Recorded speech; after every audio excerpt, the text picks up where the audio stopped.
नमस्ते बच्चों। आज जो पाठ हम पढ़ने वाले हैं उसका शीर्षक है लाख की चूड़ियां।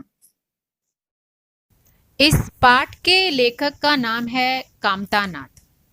इनका जन्म 22 सितंबर 1935 को लखनऊ में हुआ था। उन्हें उत्तर प्रदेश हिंदी संस्थान ने साहित्य भूषण पुरस्कार से सम्मानित किया था।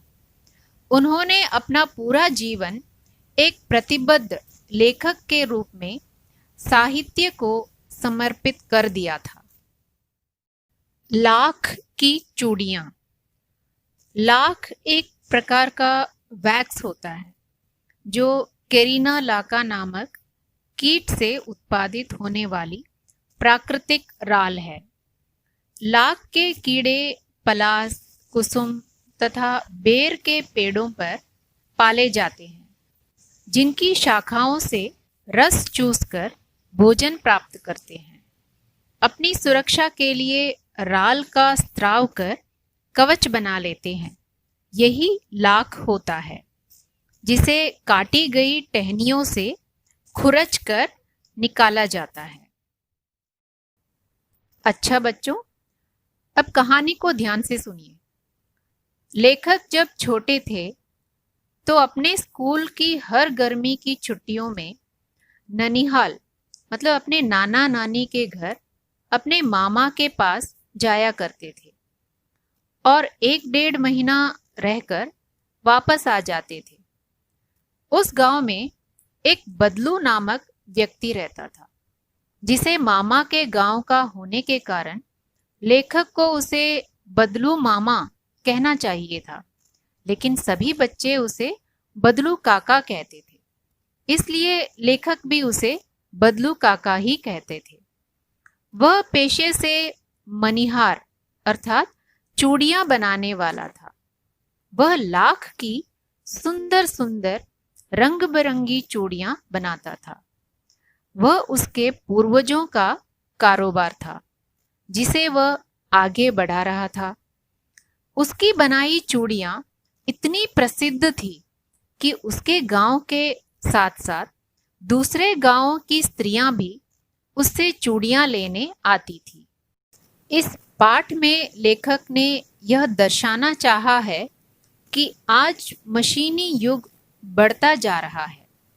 हाथ से काम करने वाले कारीगर बेरोजगार होते जा रहे हैं और साथ ही उनके पैतृक उद्योग मतलब पिता के यानी अंग्रेजी में पैटर्नल जिसे कहते हैं, उनके धंधे भी समाप्त होते जा रहे हैं। लेखक का मामा के घर बड़े चाव से जाने का एक कारण था लाख की रंग बिरंगी गोलियां जो उसे बदलू दिया करता था। ये गोलियां सभी का मन मोह लेती थी। लेखक को यह रंग बिरंगी गोलियां बहुत पसंद थी। बदलू का मकान गांव में कुछ ऊंचाई पर था। मकान के सामने बहुत बड़ा आंगन था, जिसमें एक नीम का वृक्ष था। उसी के नीचे वह अपना काम करता था। पास में तेज भट्टी पर वह लाख पिघलाता। लकड़ी की चौखट पर लाख को मुलायम करके पतली सलाख का रूप देकर चूड़ी का आकार प्रदान करता था। खूब सारी चूड़ियों को एक साथ बनाकर उसे बेलनुमा लकड़ी के गोल गुटके पर चढ़ा देता था। फिर जब लाख के रूप में चूड़ियां जम जाती थी, उन्हें एक एक करके रंगता था। बदलू अपनी बनाई चूड़ियों को बेचकर पैसे के बदले अनाज लेता था। उसका अभी भी वस्तु विनिमय का तरीका था। वस्तु विनिमय का अर्थ है वस्तुओं का आदान प्रदान करना, मतलब लोग अनाज देकर चूड़ियां खरीद कर जाते थे। वैसे तो बदलू चूड़ियों को पैसों के भाव बेचता नहीं था, लेकिन जब भी कोई विवाह के अवसर पर सुहाग की चूड़ियों का जोड़ा उससे बनवाता तो उन्हीं चूड़ियों के दाम इतने बढ़ जाते कि रुपये पैसों के साथ साथ उसकी पत्नी के सारे वस्त्र, ढेरों अनाज और उसकी पगड़ी भी उसे मिलती। एक बार जमींदार ने अपनी लड़की की शादी पर उसे केवल 10 आने देकर सुहाग की चूड़ियों का जोड़ा खरीदना चाहा, तो उसने देने से साफ इनकार कर दिया। बदलू बड़े ही सीधे स्वभाव का था। वह कभी भी किसी से लड़ता या झगड़ता नहीं था। कभी कभी जिद्दी अवश्य हो जाता था। जब भी लेखक बदलू से मिलने जाते तो वह उनकी खातिरदारी में कोई कसर नहीं छोड़ता। बचपन में तो वह उसके लिए विशेष रूप से मलाई बचाकर रखता था और रोज आम खाने को देता था। बदलू को कांच की चूड़ियों से बहुत चिढ़ थी। यदि किसी स्त्री को कांच की चूड़ियां पहने देखता तो अंदर ही अंदर ईर्ष्या से जल जाता।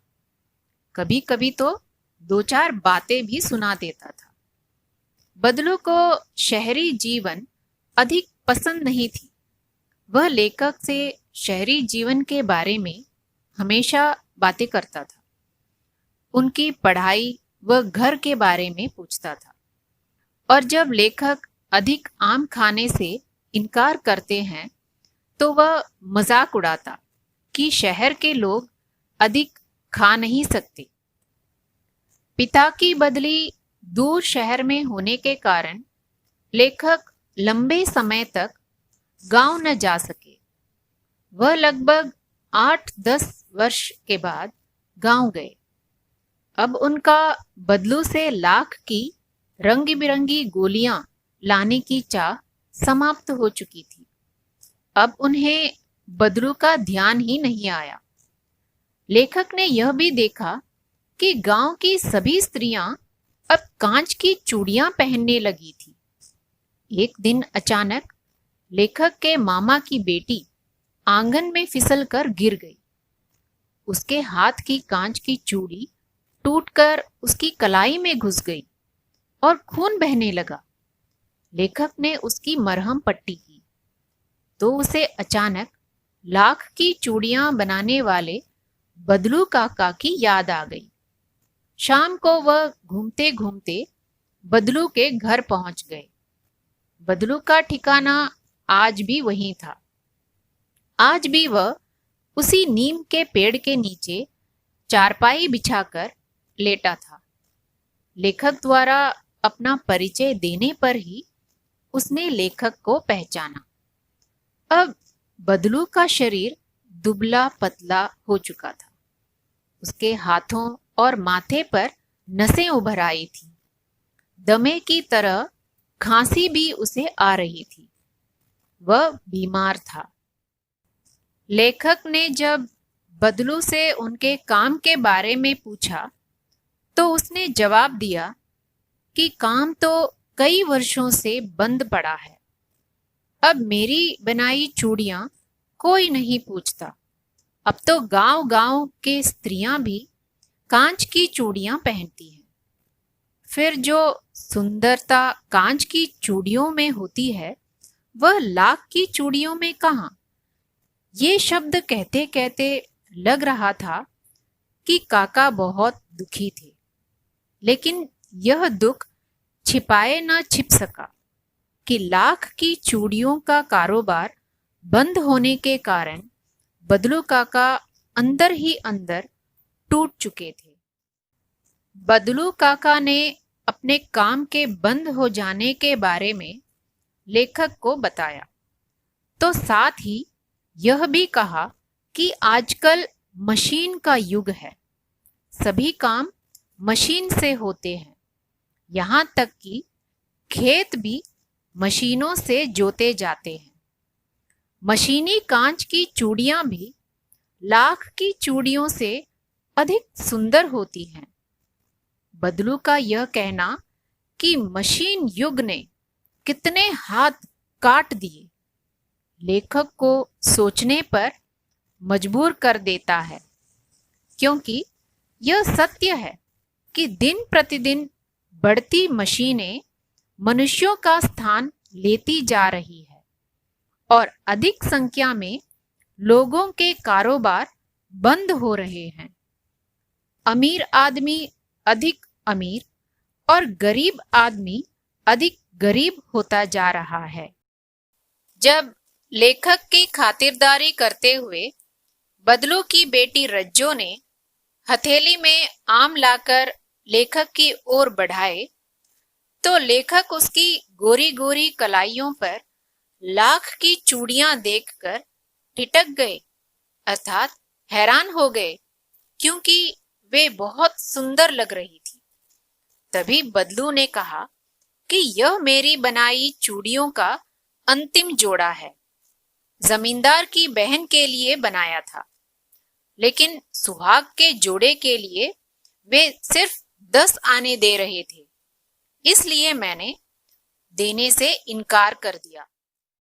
लेखक को जब यह पता चला कि जमींदार द्वारा उसकी बहन की शादी का सुहाग का जोड़ा कम दामों में खरीदने पर बदलू ने देने से इनकार कर दिया, तो उसे बदलू काका पर गर्व हो आया कि हालातों ने उसे भले ही हरा दिया हो, लेकिन उसने अपने आप से हार नहीं मानी। उसका व्यक्तित्व कांच की चूड़ियों की भांति टूटने वाला नहीं था। वह तो स्वाभिमानी है, मतलब अपनी इज्जत का ख्याल रखने वाला इंसान है। तभी तो चूड़ियों के जोड़े को कम दामों में बेचकर उसने अपने नियम को नहीं तोड़ा। इस कहानी से हमें यह संदेश मिलता है कि मशीनी युग के दौर में हमें हाथ से बनी वस्तुओं को भी अपनाना चाहिए। हम सबको मिलकर हस्तशिल्प और हथकरघा उद्योगों को यानी हैंडीक्राफ्ट और हैंडलूम इंडस्ट्री को बढ़ावा देना चाहिए। लोगों को अपने पूर्वजों के उद्योग और धंधों को बंद न करके नवीनीकरण द्वारा यानी नए सिरे से आरंभ करके उन्हें आगे बढ़ाने का प्रयास करना चाहिए। अच्छा बच्चों, आशा करती हूँ कि कामतानाथ जी द्वारा लिखी कहानी लाख की चूड़ियाँ आपको समझ में आई होगी। धन्यवाद।